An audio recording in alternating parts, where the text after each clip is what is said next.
Wake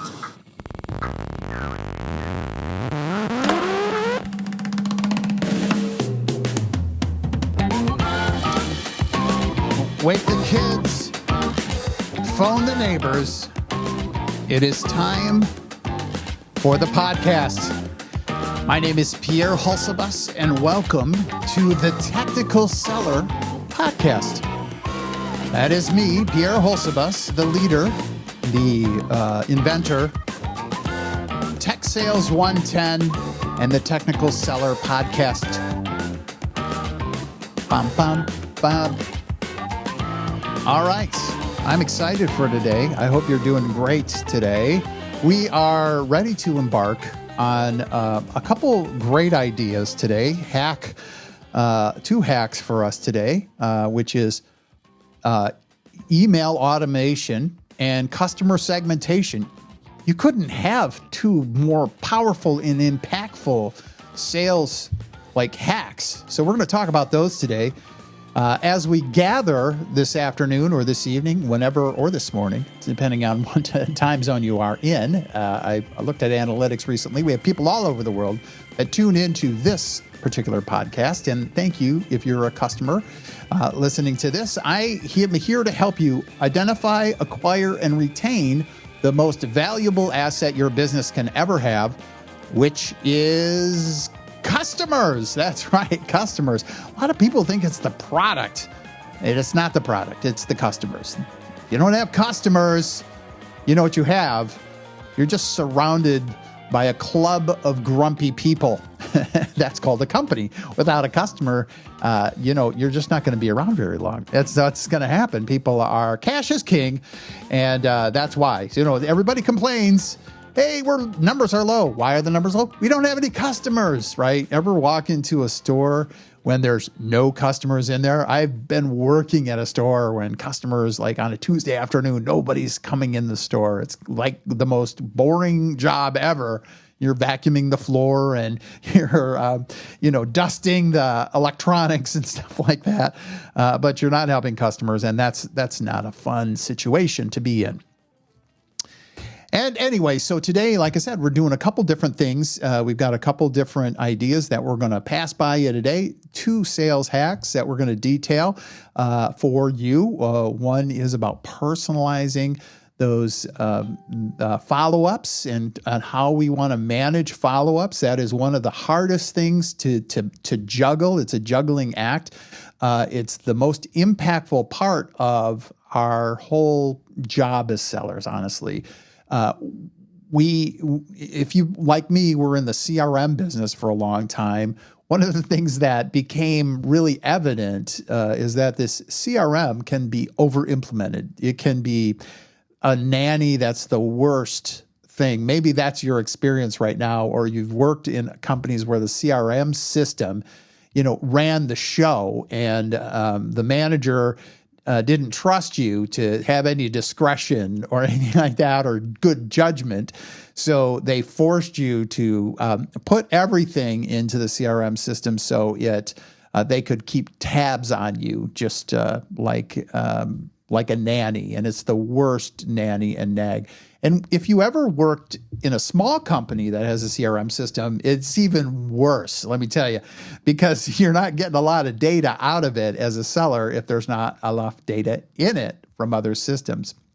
So I was with Microsoft for many years, about 9 years, and been in the Microsoft CRM channel for a long time. And a lot of studies of productivity were done to find out where salespeople spend their most time. And they spend most of their time, unfortunately, not talking to customers, leveraging CRM data and putting it in. What they end up spending most of their time in the application is in their email system and managing tasks and email follow-ups. And so we're going to talk about that today. How can we automate that? How can we personalize that? And the other part is, how can we prioritize that? Like, who should we be talking to? If you're new in sales, you have, let's say, here's the customer list and here's an order book, and, go run a business and go get us business. And that's all that some companies used to give you, customer lists and an order pad. And you would have to figure out the rest. And so today we have more sophisticated tools than just a customer list and an order pad. We actually have to talk to people through electronic means. And part of that, then we get to learn over time how important that customer is. My printer's printing something out right now. Anyways, well, we're going to have to work with that. Anyways, so that's the exciting couple things that we're going to be talking about today. So with that said, why don't you just sit back and relax and enjoy the time that we have together this afternoon or this evening or morning time, whichever you're at. All right. See you in a sec. Are you a technical salesperson looking to boost your close rates and master the art of selling in the tech space? Look no further than TechSales110.com. Whether you're new to tech sales or a seasoned pro, TechSales110 offers a full range of resources, from step-by-step strategies to help you identify, acquire, and retain customers, to in-depth classes designed specifically for technical sales. But it's more than just a website, it's a community. Surround yourself with other professionals who share tips, insights, and encouragement as you level up your sales game. Join us today at TechSales110.com. That's TechSales110.com. And take the next step toward crushing your sales goals.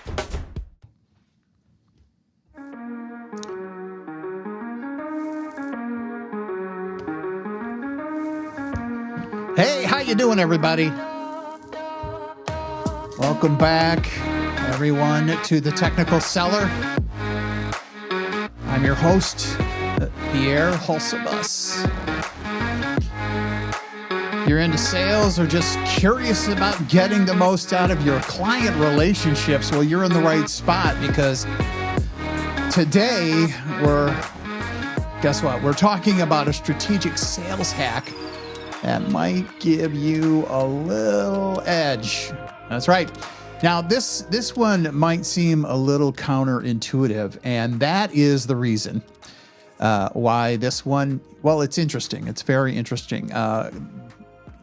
Putting more focus on the most growable customers. Those are the clients who have potential, but aren't just all in yet. I know what you're thinking. Why not just keep all the energy on our best clients? Follow the money.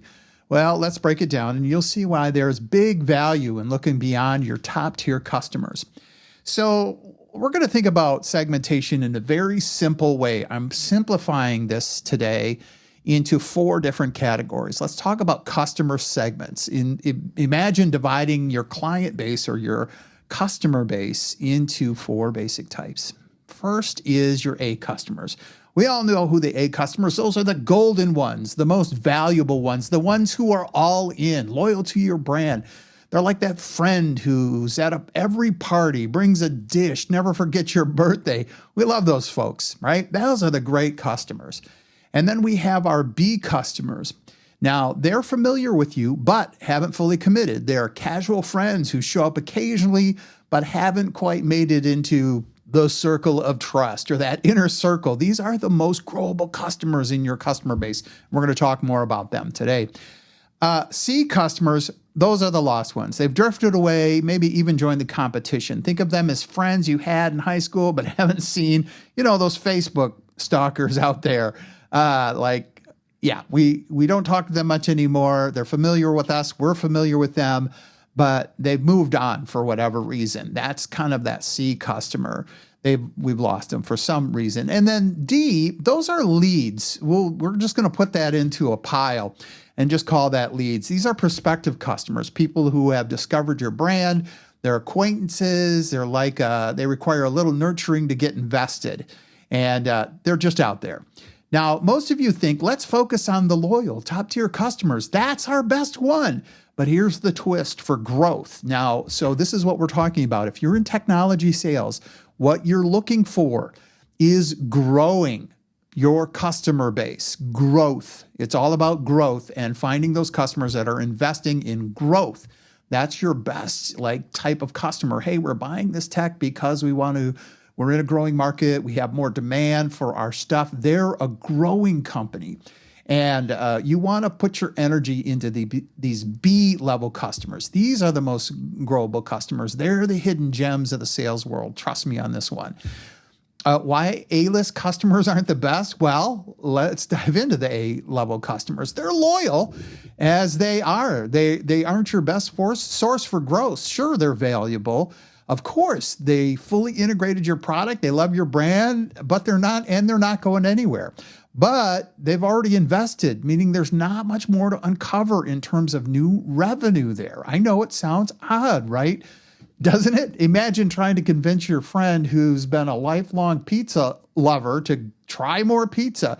They're already sold. You don't have to sell them anymore. So many customers that have a technology-based system that require maintenance or ongoing kind of support, those types of customers, we nurture them over time. We typically would transition our relationship over to a customer relationship manager, somebody who kind of meets with the customer on an ongoing basis, looks at challenges maybe they may have, brings in the sales team if there's a major opportunity there, but they're focused on retaining the customer, listening, creating opportunities maybe for engineering and marketing to increase the value of the customer by having them become testimonials, helping elevate that customer's brand by featuring their solutions and their products as a partnership with you. Like there's ways to grow those relationships, but as a salesperson on a commission with a quota, these types of customers typically are not the best. And if you're a sales manager, now listen to, all the sellers, you turn your ears off for a minute because I'm going to give some advice to a sales manager. You got to get your sellers out of these customers because what happens is we become kind of, let's say, lazy. Might be, let's just call it what it is. We get a little comfortable.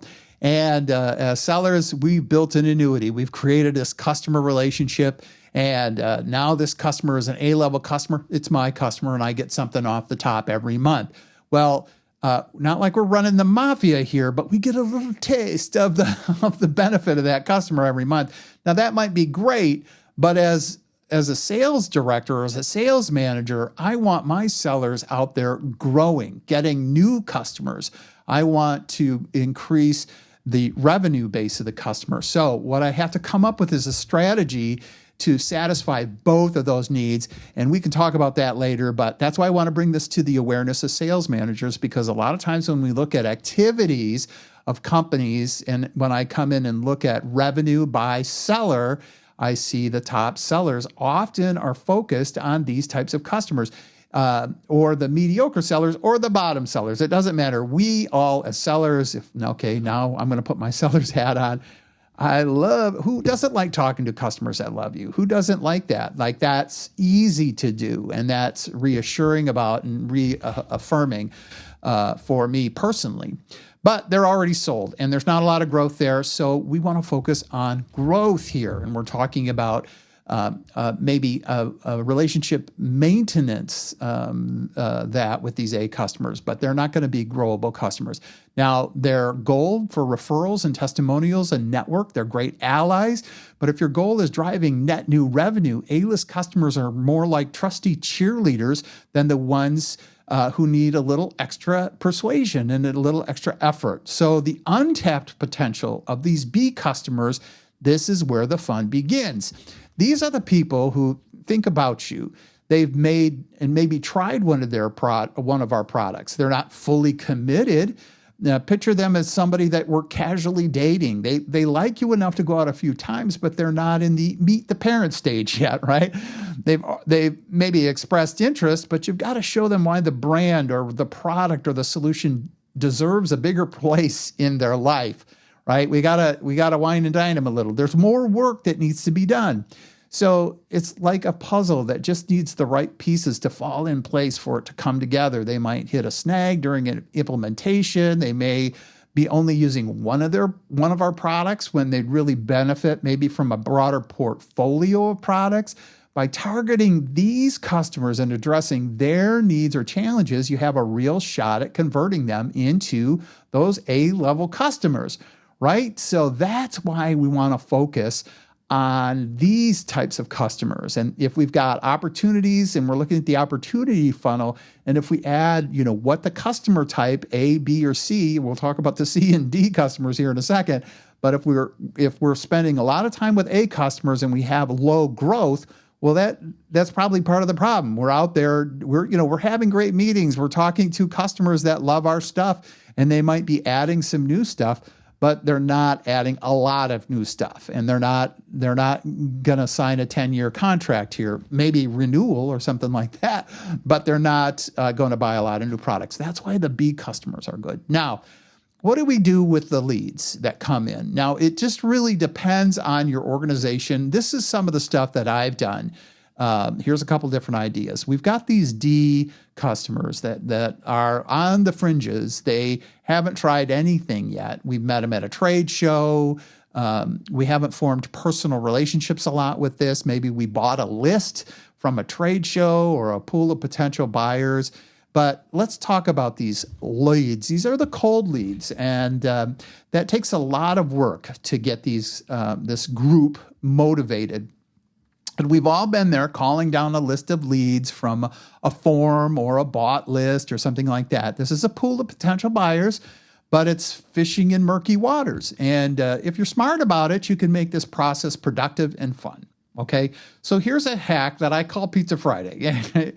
It's a team event where the goal is to reach out to as many D leads as possible within a set time frame.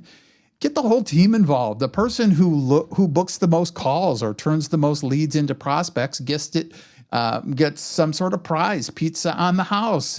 Make it competitive. It's a little goofy, but it works. It not only builds team morale, but it also lets newer people learn from the pros. And you'd be amazed how motivating free pizza can be. Come on, we all love pizza. Now, so we want to leverage the CRM data that we have to identify and nurture B customers. That's right. So if we get strategic, the data in our CRM system will pinpoint those B customers, ones who've already taken that first step. They're shown interest, maybe even signed on for a single product, but now it's time to build on that. These customers have crossed the line from prospect to client, so the foundation of trust is there already. Now, they're the most growable part of your customer base, as I've said before, and it's the biggest opportunity area for us. So a lot of sales team overlook this segment because they're busy with the A-listers or those cold leads, but B customers have the highest potential for net new revenue because they're already halfway in the door. Of course, as I mentioned, the CRM system will help you identify what they bought and where they might be facing challenges. And we want to use this data to address their specific needs, show them the next steps. And this is where, take this advice, please. And the final tip here for us in this area is think of it like you're running your own business. Too often we go into these conversations overconfident or what we call happy eyes, just assuming that our success will happen. But to grow, you've got to really be intentional, set a goal, and feel a bit out of reach, just a little out of our reach. If it's too easy, it's not big enough. And take time to reflect. Have a check-in with your manager or peer to look at how you're doing with your B customers. Reflection is a real key here to making progress. And so with that said, let's wrap this segment up here pretty real quick. And here's your takeaway. Your A-list customers, they're fantastic. But the real growth is with B customers. We've got the potential to become the most loyal partners that we have with a little extra care. Leverage that CRM, look where they need help, make sure you're showing up, showing them value of your offering. That's it for this segment, and I hope you have a great day, and we'll talk to you really soon, right after this. In a world that's constantly changing, education needs to keep up. Expanding Boundaries International is breaking down barriers and empowering the next generation through the power of STEAM educational programs and cross-cultural experiences. We provide students in Ghana, West Africa, and underserved communities in the U.S. with the tools and opportunities they need to thrive in the 21st century. From robotics and coding to study abroad programs, we're opening doors to a brighter future. But we can't do it alone. Your support can make a real difference. Donate today or become a part of our community of changemakers. Together, let's expand boundaries and build a more equitable world. Visit expandingboundaries.org to learn more and get involved. Expand boundaries, expand possibilities.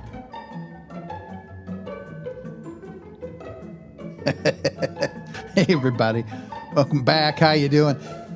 My name is Pierre Hulsebus, and today, and during this little exercise, we're going to take you on a little bit of journey. Not Journey the band, but a journey through history and the evolution of task management and follow-up strategies for salespeople. That's right. You too can create a great, exciting experience using your tools to help follow up. And that's why the little nostalgia and the lighthearted humor we have today to talk about these practical tips that will help you streamline your sales follow-ups. So let's just dive into it today. Let's rewind to the early 1900s. Imagine that time before emails and CRM systems when follow-ups were managed by tools called the tickler card. Picture this, rows and rows of secretaries, each managing tiny cards detailing important tasks. They're stashed away in what we called in today's vernacular a filing system, an old school filing system. The tickler file became a staple in firms where clerks would slide the cards into folders, and that would organize everything by date so deadlines were not missed. So if you think of a tickler card, you're not alone. It's kind of a funny term, but it's a playful reminder maybe from your grandma. But hey, they got the job done. The best part, they used a system. This is how it worked. They used 43 folders, 31 days for each day of the month, and 12 for each month of the year. So if you had follow-up 3 months from now, you'd count forward 3 folders and pop the card in the right folder. Pretty genius. Then what would happen is that day would come, and there you go. You'd pull it out, and that would be the task that you would need to do. So when we think of today, fast forward to today, we have tools that are light years beyond those tickler cards, like Outlook or Gmail, or many of the automated reminders. And even Microsoft has a Copilot, which is a new system. Outlook alone has so many features that would allow you to schedule follow-ups and set reminders and manage tasks without needing a separate CRM system. A lot of salespeople manage it that way. It's like the tickler's great-grandchild, only just automated and smarter. Now, here's a funny anecdote. A colleague once confessed that he had more faith in his Outlook than his alarm clock. And that's the power of a well-built automation tool in sales. If you're using Outlook, it even starts drafting responses now based on email context. It's like an assistant or a secretary who's already writing your follow-up emails before you even realize you need to send them. And talk about being efficient. That's what we're really working on today. Task management can be chaotic, and coping with automation can be challenging. If you've ever looked at a cluttered task list and thought, there's no way I'm going to get through all of this, well, you're not alone. That's kind of one of the things that's a barrier for many people when they go on the sales productivity journey. They look at all the tasks that they have to do and they just go, it's overwhelming. So managing hundreds of prospects, all in different stages of the sales process, along with closing opportunities and the tasks that go along with that, contracting and demos and technical follow-ups. There's a lot of stages in the sales process, and automation really helps save the day. After an on-site visit, the last thing you want to do is let notes kind of slip through the cracks. With CRM tools and these types of tools, follow-ups and reminders in place, you can instantly keep track of all the requirements and to-dos and where they are in the response. So let's not rely, though, solely on the tech. As we're saying, these things draft up some pretty good and creative and on-point emails for us. But the beauty here is blending automation with kind of that personal touch, setting aside time to review these tasks that have been created or these emails we're reviewing them and approving them and adding a personal touch. You're not just letting the system dictate your day. You're still in control. The real trick is using automation as your sidekick and not your boss. Now, let's just talk about personalizing those emails for a sec. We talked earlier in an earlier blog and podcast, we talked about personalizing email follow-ups and what you can do. And let's talk about that in a little more depth. I think we can all agree that a bland, hey, I'm just checking in, doesn't do a good enough job anymore. One of the smartest moves you can make, of course, is to use your CRM system to personalize every interaction. Not just in terms of the name of the person that's in there or maybe the company name. I mean, that's easy. But it's pulling data from previous conversation, meeting notes, even reminders about specific needs they mentioned. The more personalized you can be, the more impactful your follow-up is going to be. So let's look at this almost like an 80-20 rule. 80% of the content that we have to send out can be automated because they're maybe way down in the funnel and then we don't know them as much. And that's all we have is first name and last name in the company and maybe some demographic or behavioral information about, their industry. But as so we can let the system send those out. We want to check them, of course, but have them send them out. We want to have the system maybe draft more personalized emails on that top 20%, ones that are maybe actively in the sales funnel at a certain stage or at an opportunity level. So if you're leveraging these AI tools, you can automate those responses, but still add that personal touch. It's a blend of automation and efficiency. And it's in the genuine interests that help get prospects to take notice of you. So remember, the art of follow-up isn't about bombarding them, but engaging them thoughtfully. So automation isn't just for those one-off emails. Now, those are helpful, things that are like in response to something, or if we're doing a sales-driven campaign to have a webinar or something like that. CRM can run that entire follow-up sequence based on specific triggers. So the prospect clicks a link, 3 days later, they get a friendly reminder to, register for the webinar, or you checked on it, but you didn't follow through and register. So we're going to call you. And so the system creates a call. But these are highly effective for folks because we're talking to them at the right time. So it's personalization isn't just about getting the name right. It's about the communication being thoughtful at the right time of interaction, information at the right time, the right place, from the right person. And this is where we've seen this pay off all the time, whether it's a single salesperson setting up an automated reminders for leads that are spaced out over weeks. So when we're staying focused on the clients and opportunities, we can put the leads into a lead bucket and a lead campaign and let the lead thing go through and do its thing. And so when that lead is now thinking about, hey, I might need a product to go, and then who are they going to think of? They're thinking of that individual. So it's like a nudge without being overbearing. It's not a number of touches, but it's the value that is behind all of those. So, building relationships through automation is interesting. It's more than just a tool. Ultimately, the CRM systems are incredible for follow-up automations. The secret to success, though, as I said, is how you use them to enhance those human connections. Think of your CRM system as a toolkit to make follow-ups more authentic. Record what matters most from each interaction, whether it's a specific product need or a casual detail the client mentioned. These notes become touch points that make our follow-ups stand out.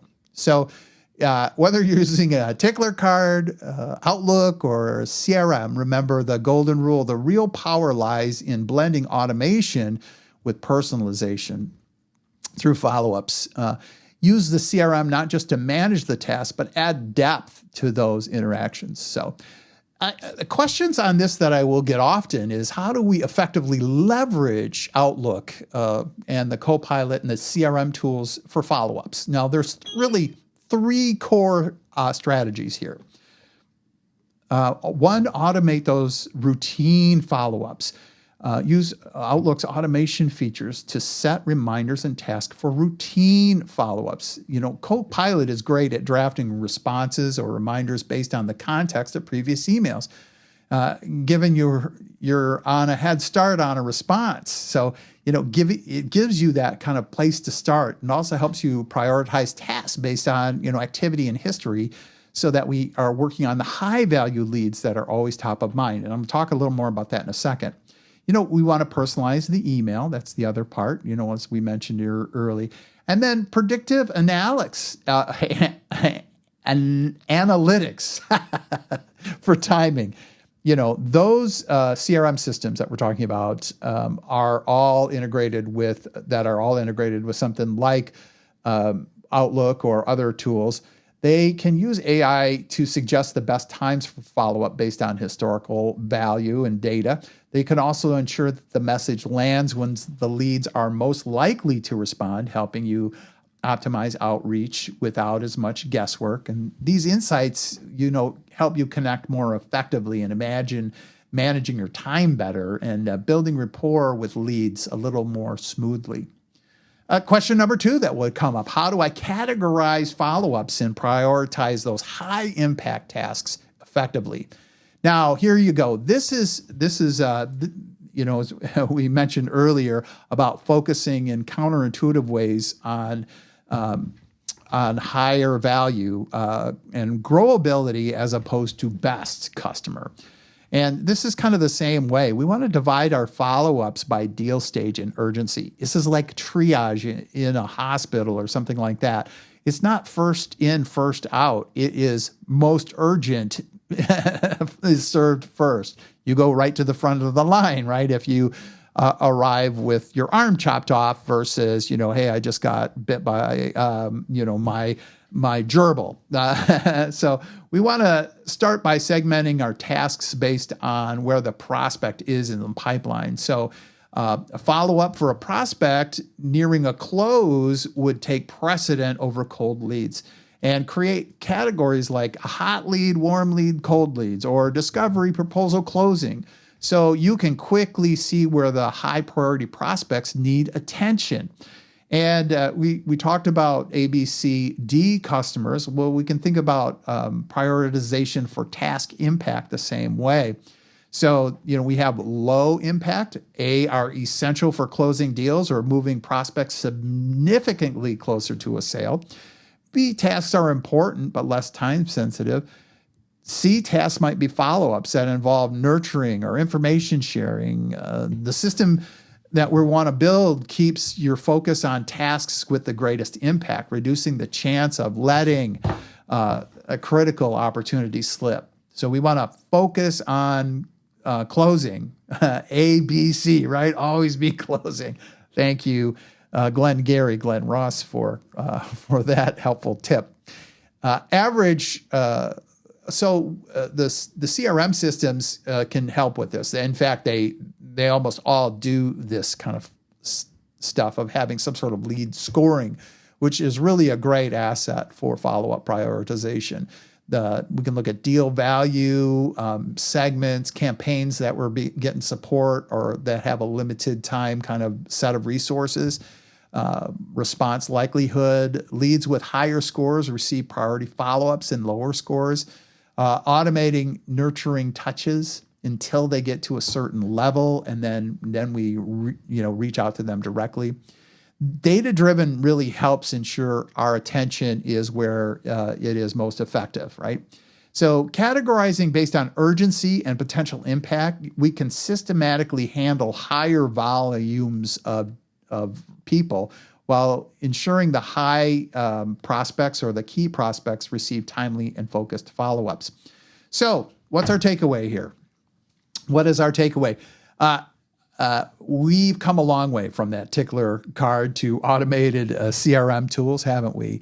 The core principles, though, remain the same. It's all about timely, genuine follow-up that builds connections. So here's a challenge for you. Dive into your CRM, set up those automated reminders, start building follow-ups that feel authentic, and automate where you can, personalizing it where it matters. Now, watch your follow-up game soar after that. So what I want to do is I want you to check out Tech Sales 110, go into the blog area, and what you're going to see are some goals for this particular sales hack, and you're going to also see some a 4-week implementation plan. So if you're a subscriber there, you get all of that for free, along with free access to our community. And so check it out and have a super day.